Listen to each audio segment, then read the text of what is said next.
Hello guys, welcome back to సామలాస్ kitchen. ఒక delicious రెసిపీతో మేము ముందుకు వచ్చేసానండి. సో అదే మటన్ కీమా. దానికి కాంబినేషన్లో మనకి వరిపిండి రొట్టె సూపర్గా ఉంటుంది. ఈ కాంబినేషన్ని ప్రతి ఒక్కరూ తప్పకుండా ట్రై చేయాల్సిందే. సో ఇక్కడ మా స్టైల్లో ఎలా చేసుకోవాలో చూపిస్తున్నాము. తప్పకుండా ఈ స్టైల్లో ట్రై చేసి చూడండి, మీకు తప్పకుండా నచ్చుతుంది. అంత టేస్టీగా ఉంటుంది. సో ఇక్కడ 300 grams వరకు మటన్ కీమాని తీసుకున్నాను. సో ఇప్పుడు ప్రాసెస్లోకి వెళ్ళిపోదాం. ఒక ప్యాన్ పెట్టేసి ఒక 4 tablespoons ఆయిల్ని వేసుకోవాలి. ఆయిల్ వేసుకొని సాజీరా, 2 లవంగాలు, ఇలాయచీ, అలానే కొద్దిగా చెక్కను వేసుకొని ఒక ఆనియన్ని ఇలా సన్నగా కట్ చేసి వేసుకోవాలి. అలానే 1 teaspoon సాల్ట్ని కూడా వేసుకొని అంతా ఒకసారి బాగా మిక్స్ చేసి ఒక 5 minutes పాటు లో ఫ్లేమ్లో మనకి ఆనియన్స్ కలర్ చేంజ్ అయ్యేంత వరకు ఫ్రై చేసుకోవాలి. సో చూస్తున్నారు కదా, ఇలా కలర్ చేంజ్ అవ్వగానే 1.5 teaspoon అల్లం వెల్లుల్లి పేస్ట్, అలానే ఒక 1/2 teaspoon పసుపుని వేసుకొని ఒకసారి అంతా బాగా మిక్స్ చేసేయాలి.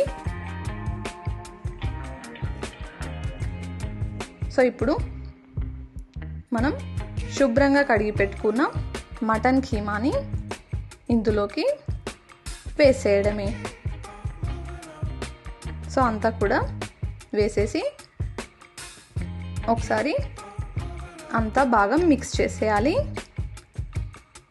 సో ఇది ఆయిల్లో ఒక 5 to 10 minutes పాటు ఫ్రై చేసుకోవాలి.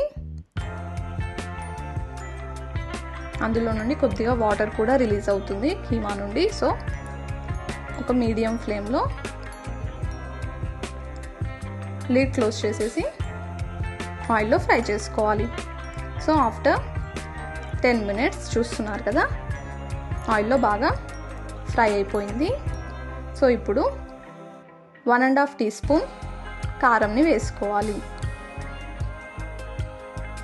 ఇలా కారంని కూడా వేసి అంతా బాగా మిక్స్ చేసి మరొక 2 minutes పాటు ఆయిల్లో ఫ్రై చేసుకోవాలి. సో ఇలా ఆయిల్లో ఫ్రై చేయడం వల్ల మనకి టేస్ట్ చాలా బాగుంటుంది.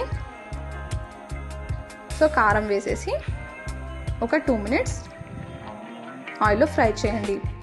ఇలా కొద్దిగా ఆయిల్ రిలీజ్ అవుతుంది. సో అలా ఫ్రై చేస్తే సరిపోతుంది. సో ఇలా ఆయిల్ రిలీజ్ అవ్వగానే మనం వాటర్ని యాడ్ చేసేయాలి. సో ఇక్కడ ఒక 1/2 glass వరకు వాటర్ని వేసుకున్నాను. సో చూస్తున్నారు కదా, వాటర్ ఎక్కువగా ఉండకూడదు. సో ఇలా ఈ కన్సిస్టెన్సీలో వాటర్ని వేసుకొని ఒక 20 minutes పాటు లో ఫ్లేమ్లో మగ్గించుకోవాలి. మధ్య మధ్యలో కలుపుతూ ఉండండి. సో ఆఫ్టర్ 20 minutes మీకు చూపిస్తున్నాను. సో ఇప్పుడు ఆల్మోస్ట్ మనకి రెడీ అయిపోయింది.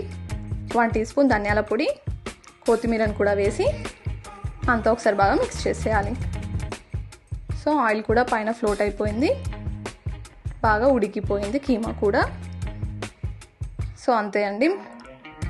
సో దీనికి కాంబినేషన్లో మేము ఇక్కడ వరిపిండి రొట్టెని ప్రిపేర్ చేస్తున్నాము. సో ఈ వరిపిండి రొట్టె కూడా మెత్తగా చాలా బాగుంటుంది. సో ఈ కాంబినేషన్ తప్పకుండా ట్రై చేయండి. ట్రై చేసి మీకు ఎలా వచ్చిందో నాకు కామెంట్ సెక్షన్లో తెలియజేయండి. సో చూస్తున్నారు కదా,